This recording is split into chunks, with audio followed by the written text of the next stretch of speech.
Adolf Hitler, born in Braunau am Inn, Austria, in April 1889, built his public image as the supreme leader of the Third Reich, carefully crafted to exclude any suggestion of private entanglements or domestic family life.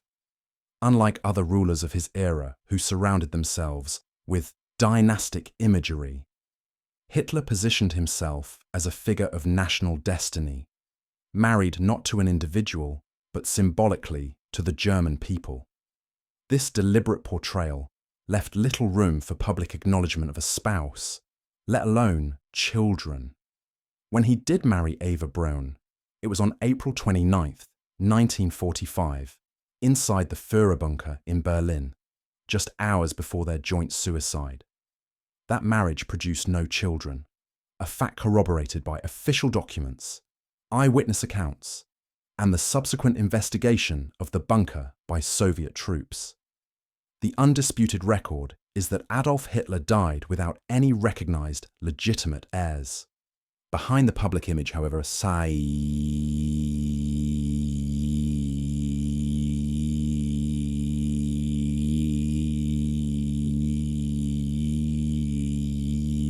exists. While the official line during Hitler's lifetime was silence about his personal life, archives and testimonies gathered after the war began to reveal hints that women close to him sometimes described private encounters. One overlooked detail, recorded by contemporaries, was Hitler's close relationship with his half-niece, Gerli Raubal, who lived with him in Munich in the late 1920s. Though she died in 1931, long before Hitler became Chancellor, her presence raised questions among observers about his capacity for personal relationships.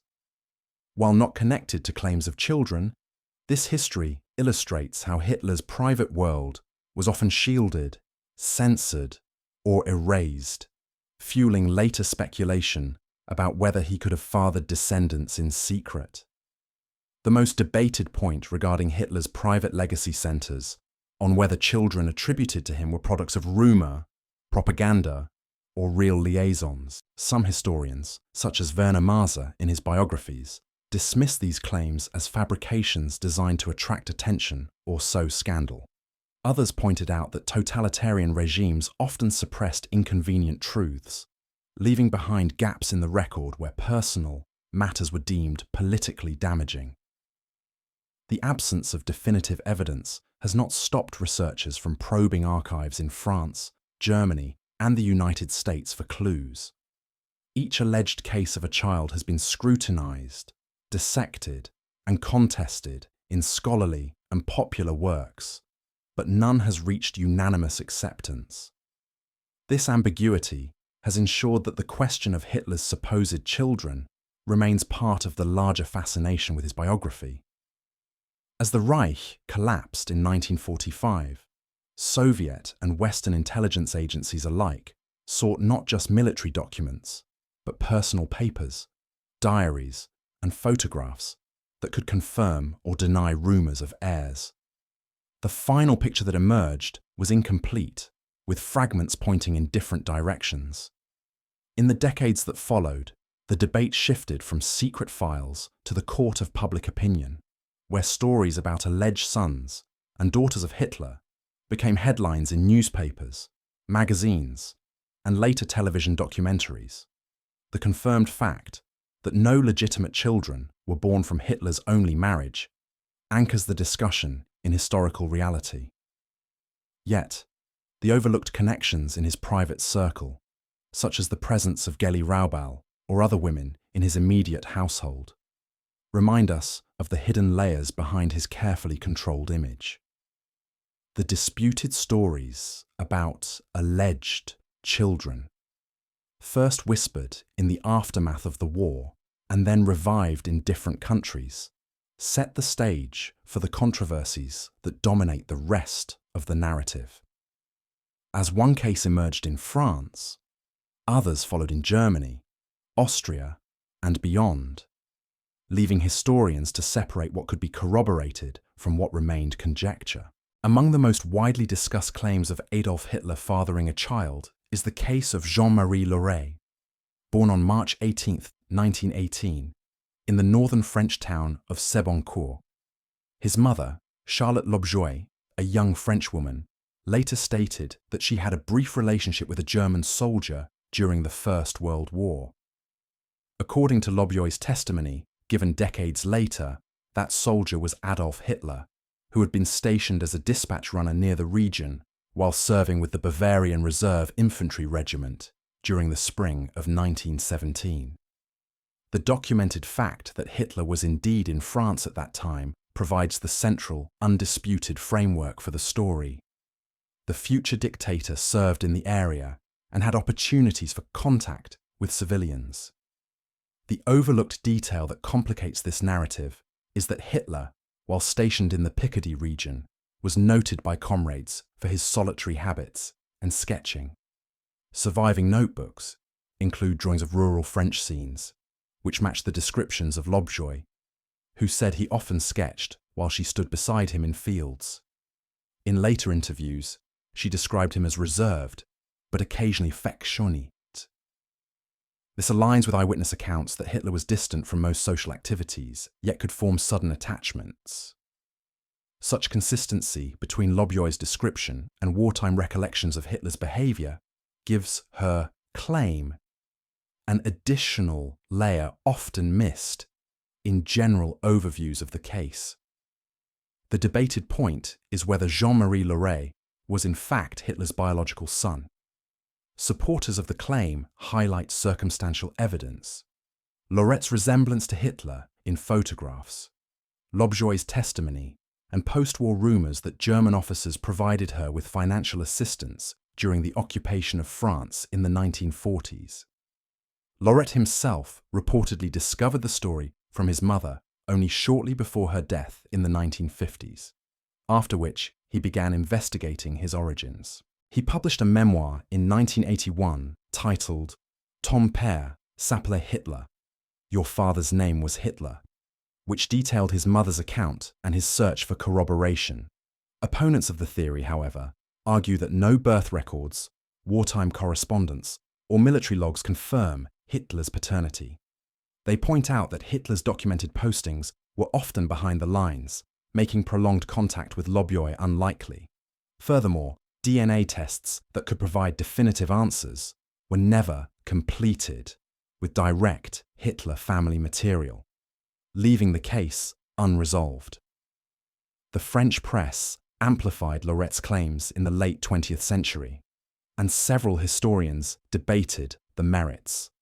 Jean-Paul Mulders, a Belgian journalist, pursued the story in the early 2000s and compared Loret's DNA with known living Hitler relatives in Austria and the United States. His report concluded that the genetic markers did not match, casting serious doubt on the claim. Others, however, cautioned that the methodology was not conclusive without broader comparative samples. The controversy remains alive in historical literature, where Loret's story is alternately cited as compelling or dismissed as unproven. Jean-Marie Loret lived most of his life as an ordinary French citizen, serving in the French army during the Second World War, ironically fighting against German forces. After the war, he worked as a municipal official and led a relatively quiet life. He married, had 9 children, and left behind a family line that continues in France today. His descendants have occasionally appeared in press stories, though most avoid publicity.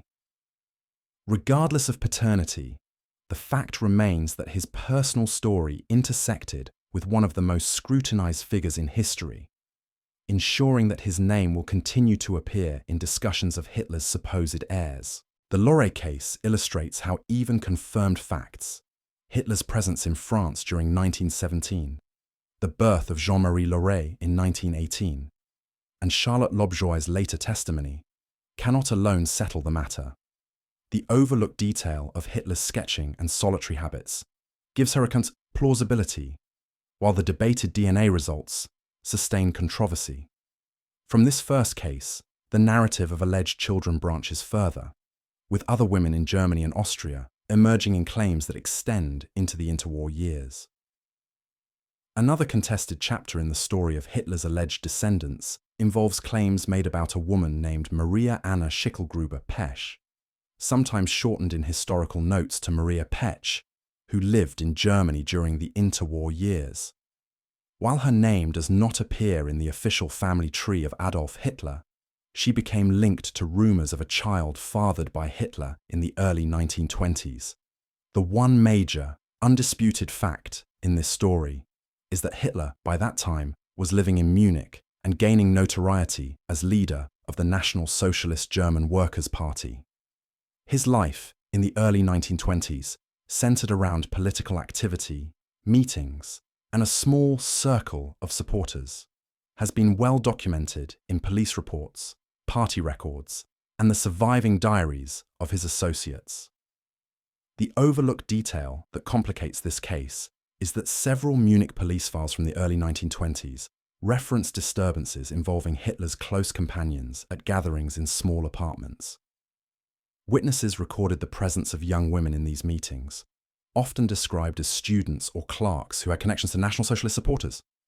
One of the names that surfaces, though rarely highlighted, is Maria Petsch, noted in connection with a police raid on a nationalist assembly in 1920. While the file makes no mention of a child or relationship with Hitler, her documented presence within his early political circle provides the faint factual thread from which later claims were woven.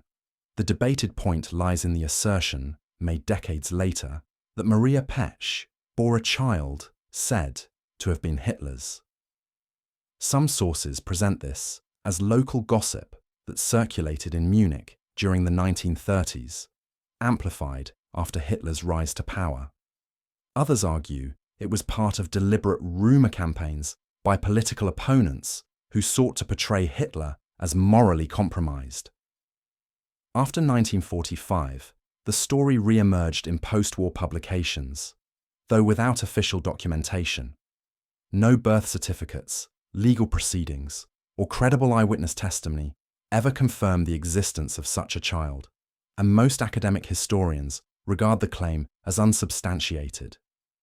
At the same time, researchers note that the chaotic social environment of post-war Munich, combined with Hitler's efforts to control his public image, created fertile ground for rumors that could neither be easily proven nor fully disproven. The persistence of the Peck narrative demonstrates how allegations of Hitler's private life became interwoven with his political myth.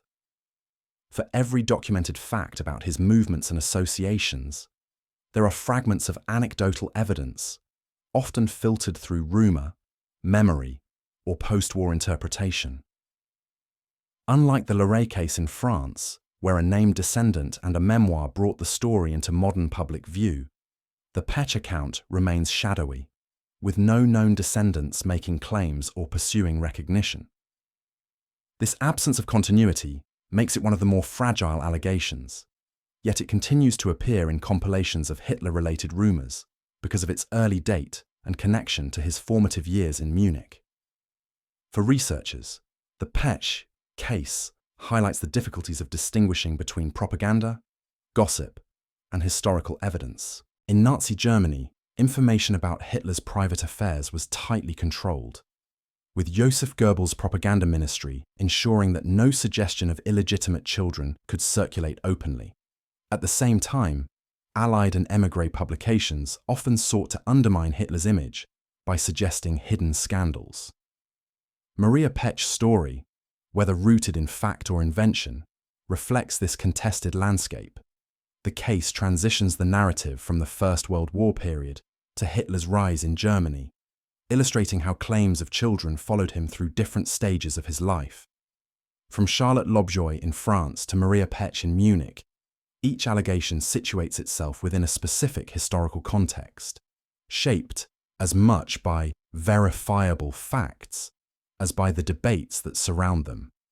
The next part of the story shifts focus from alleged partners to a figure whose relationship to Hitler was not speculative at all, but documented. His nephew William Patrick Hitler, whose existence in Britain and later the United States fueled its own web of confusion and speculation about heirs. The only clearly documented family connection that linked Adolf Hitler to later generations was not through an alleged child, but through his nephew, William Patrick Hitler. Born on March 12, 1911, in Liverpool, England, William was the son of Alois Hitler Jr., Adolf Hitler's half-brother, and Bridget Dowling, an Irishwoman whom Alois met while living in Britain. The undisputed fact is that William Patrick Hitler was a blood relative, and his existence is firmly recorded in civil registries in the United Kingdom. His story, however, would later be entangled in confusion, as some accounts misrepresented him as a possible son of Adolf Hitler, a claim without factual basis. An overlooked detail often missed in broad retellings is that William Patrick actually visited his uncle in Germany during the 1930s. According to his own testimony and contemporary British diplomatic notes, he met Adolf Hitler several times between 1931 and 1938. During these visits, William tried to leverage his family connection to gain employment or recognition within the Nazi state. He briefly held clerical and factory jobs in Germany, positions arranged with Adolf Hitler's indirect approval. However, the relationship soured, particularly after William reportedly attempted to pressure his uncle with threats of exposing family scandals unless provided with more lucrative opportunities. This confrontation was later recorded by Otto Strasser, a political opponent of Hitler, who collected stories of discord within the Nazi leadership. The existence of such meetings underscores that Adolf Hitler did interact with extended family, though he carefully ensured that none played a public role in the Reich. The debated point involves the degree of Adolf Hitler's involvement with William's life, and whether the dictator sought to silence him permanently. Some historians suggest that by 1938, Hitler wanted William to renounce his British citizenship and become fully integrated into the Nazi state, perhaps even to be monitored more closely. William refused, returned to Britain, and publicly criticised his uncle. Other accounts argue that Hitler considered William a potential embarrassment and wanted him eliminated, though no direct order has ever been documented. What is verifiable is that William ultimately fled to the United States in 1939, where he gave lectures denouncing Hitler's regime and later enlisted in the US Navy, serving during the Second World War. This made him one of the few members of Hitler's extended family to take an active role in combat against Nazi Germany. William Patrick Hitler settled in the United States after the war, marrying a German-born woman, Phyllis Jean-Jacques, in 1947. They lived under the surname Stuart Houston in Patchogue, Long Island, New York. Together, they had 4 sons, Alexander, Louis, Howard, and Brian. The family maintained a low profile, rarely granting interviews. William died in 1987, and Phyllis passed away in 2004. The Stuart Houston sons have chosen to live largely outside of public attention, though journalists have occasionally identified them as the closest living relatives of Adolf Hitler through the half-brothers line. None of them has children, according to multiple press investigations, leading to widespread reports that this branch of the Hitler family will end with them. The confusion between William Patrick Hitler, a nephew, and the alleged children attributed directly to Adolf Hitler illustrates how public fascination often blurs lines between fact and rumour. His verified biography, from Liverpool birth records, wartime naval service files, to American census data, stands in contrast to unconfirmed stories of hidden heirs. For historians, his case remains significant not because it proves Adolf Hitler fathered children, but because it demonstrates how Hitler's family name survived into modern times and how relatives navigated the burden of that legacy. This transition from speculative stories of alleged offspring to the fully documented life of a nephew shows the spectrum of evidence in the Hitler family narrative. As attention shifted in the decades after the war, other scattered accounts emerged across Germany, Austria, and even South America, each claiming to trace a line back to Hitler. These, like the earlier cases, would provoke debate between those seeking definitive proof and those pointing to the absence of verifiable records. Beyond the French and German cases, and apart from the verified story of William Patrick Hitler, other claims of Adolf Hitler's alleged children surfaced in scattered reports across Europe and beyond. These stories were often rooted in fragments of local memory, post-war rumour, or family testimony, but each added to the patchwork of narratives that kept speculation alive. The undisputed fact anchoring this section is that no German court, civil authority, or international tribunal ever formally recognized a child as belonging to Adolf Hitler. Despite decades of rumors, no official record exists listing Hitler as a father on any birth certificate. This consistent absence is a crucial historical marker against which all other claims must be measured. An overlooked detail is that in the years immediately following the war, Allied intelligence agencies actively collected reports of alleged Hitler heirs. Declassified documents from the US Office of Strategic Services and later the CIA reveal that investigators tracked stories of supposed offspring in Germany, Austria, and even Latin America. Many of these files were marked as unconfirmed or unlikely, but their very existence shows how seriously authorities considered the potential consequences of Hitler's bloodline continuing. In the tense climate of post-war reconstruction, even a symbolic figure claiming descent from Hitler was viewed as a potential rallying point for extremist movements. The debated point arises from specific cases that, while lacking official documentation, have circulated persistently. In Austria, one story involved a woman who claimed her mother had been involved with Hitler during his Vienna years before the First World War. This allegation resurfaced in post-war interviews, but was weakened by chronological inconsistencies. Hitler, at that time, was living a transient existence, often in men's hostels, and struggling as an artist. Historians generally argue that he had neither the stability nor the documented associations to sustain such a claim, though supporters counter that the lack of records from that impoverished period leaves open small gaps where such encounters might have occurred. Elsewhere, rumours stretched as far as South America. Stories circulated in Argentina and Brazil of individuals claiming descent from Hitler, particularly during the 1950s and 1960s, when myths of Nazi fugitives in South America gained momentum. One Brazilian man, whose claims surfaced in local media, asserted that his mother had been associated with Germans who fled Europe, one of whom was supposedly Hitler himself. These accounts, while sensational, lacked corroborating evidence. They were fueled in part by conspiracy theories that Hitler had escaped Berlin, theories now widely dismissed due to overwhelming forensic evidence confirming his death in 1945.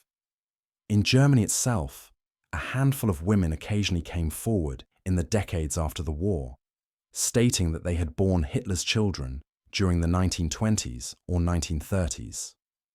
These claims, usually delivered in personal testimonies to journalists, were never substantiated with documentation. German courts, when approached, dismissed the cases due to insufficient evidence. Historians such as Ian Kershaw and Joachim Fest catalogued these stories in appendices or footnotes, but concluded that they added little to the verifiable record. Still, their presence underscores how the absence of acknowledged heirs left a vacuum that rumour repeatedly attempted to fill. The persistence of such claims demonstrates the difficulty of disentangling myth from fact in Hitler's biography. On one side is the clear documentary trail. No recognised children, no legal acknowledgement, no court-validated descendants. On the other side are oral histories, family traditions, and regional rumours, each with its own internal consistency, but lacking the external confirmation that would place them firmly within the historical record. This debate remains unresolved, not because evidence exists in equal measure on both sides, but because the fascination with hidden legacies sustains interest long after the possibility of direct verification has faded. As the 20th century moved into its latter half, attention shifted from personal testimonies and rumors to the tools of modern science. DNA analysis, archival research, and forensic studies became the arenas where the question of Hitler's alleged descendants was revisited. From contested genetic tests to media investigations, the final stage of this narrative reflects how science and journalism intersected in efforts to close the debate once and for all. By the late 20th and early 21st centuries, the search for clarity regarding Adolf Hitler's alleged children shifted from oral testimony and rumor to scientific and archival scrutiny. The one major undisputed fact that anchors this period is that Adolf Hitler's death in April 1945 in the Berlin Führerbunker was confirmed by multiple eyewitnesses and later by Soviet forensic examinations of his remains. This fact rules out any post-war stories of him fathering children in exile.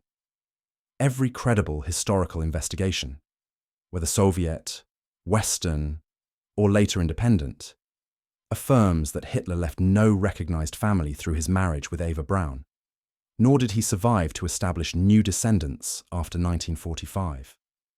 An overlooked detail is that several European archives in France and Germany contain letters, diaries, and witness statements collected in the 1950s and 1960s that directly address the question of Hitler's heirs. For example, French police files include the testimony of Charlotte Lobjoie regarding Jean-Marie Loret, preserved not for historical curiosity, but because of legal inquiries into inheritance and property rights.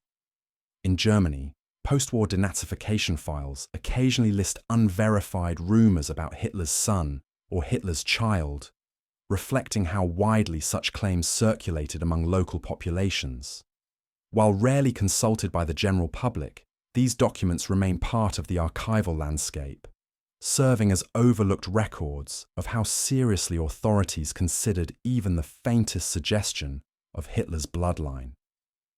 The debated point lies in the role of DNA analysis. In the early 2000s, Belgian journalist Jean-Paul Mulders and historian Mark Vermeeren conducted a high-profile investigation into the Loret claim. They obtained DNA samples from relatives of Jean-Marie Loret and compared them with samples taken from known Hitler relatives in Austria and the United States, descendants of Alois Hitler's line. Their conclusion, published in 2012, stated that the Y chromosome markers did not match, strongly suggesting that Loret was not Hitler's son. Critics of the study, however, argued that the sample sizes were limited and that chain of custody questions made the results less definitive than portrayed. The debate reflects a broader tension. While genetic testing offers tools unavailable to earlier generations, it cannot substitute for missing or destroyed records, nor can it eliminate all uncertainty when evidence is fragmentary. Media portrayals have played a central role in sustaining public interest. Documentaries on major networks in Europe and North America have revisited the question of Hitler's alleged heirs, often highlighting the dramatic irony of a dictator obsessed with racial purity, potentially leaving behind disputed children across Europe. Films and books have sometimes blurred the line between fact and speculation, contributing to a cycle where scholarly caution is overshadowed by popular fascination. At the same time, investigative journalists have tracked down surviving members of the Stuart Houston family in the United States.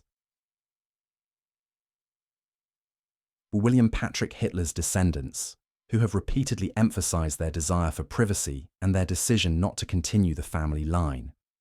Press reports note that none of the four brothers has children, a choice widely interpreted as a conscious effort to allow the Hitler lineage to end quietly.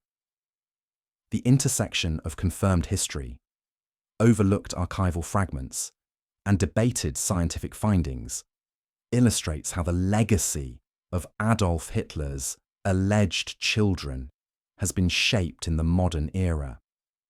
While no evidence has ever reached the threshold of historical consensus to prove that Hitler fathered a child, the persistence of these stories underscores the enduring public fixation with hidden legacies of power. For historians, the conclusion remains cautious but firm. Hitler left no acknowledged descendants. Yet, for the public imagination, the mystery continues to attract attention, bridging the gap between documented history and unresolved rumour. The question of Adolf Hitler's alleged children has persisted for nearly 8 decades, reflecting both the gaps in historical evidence and the symbolic weight of lineage in the shadow of dictatorship. The documented facts are clear. Hitler married Eva Braun in April 1945, died without recognised heirs, and left no record of fatherhood in official archives. The overlooked details: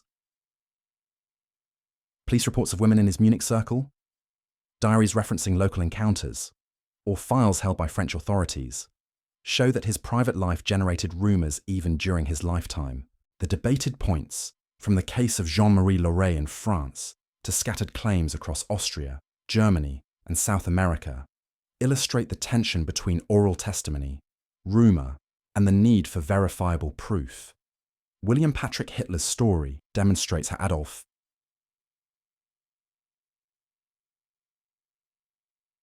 that a Freiens Stänzerteils, not as alleged children, but as documented relatives who lived through the burdens of carrying his name. His descendants in the United States remain the closest biological link, though they have chosen not to extend their line further. Their decision, whether personal or symbolic, ensures that the Hitler surname will not continue into another generation. Today, the legacy of Hitler's supposed heirs is less about individuals than about public memory.